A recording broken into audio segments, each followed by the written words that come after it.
Saan naman ako? Ngayon daw gagawin mo ha, precious. Hintayin mo. Natakot din yung ganun eh. Yung kasi huwag ka lang papahalata. Ito sa lang ganun.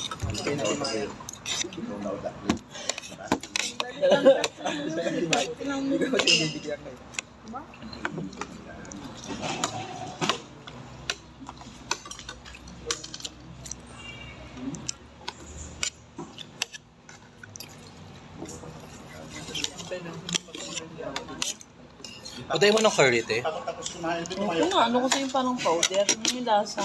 Hindi ko nga maganda, matusi ka pa.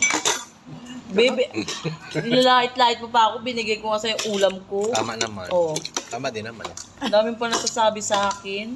Okay na yun ha. Oh, tama na. Di ba sinimulan mo? Hindi mo lang. Yun yung mati.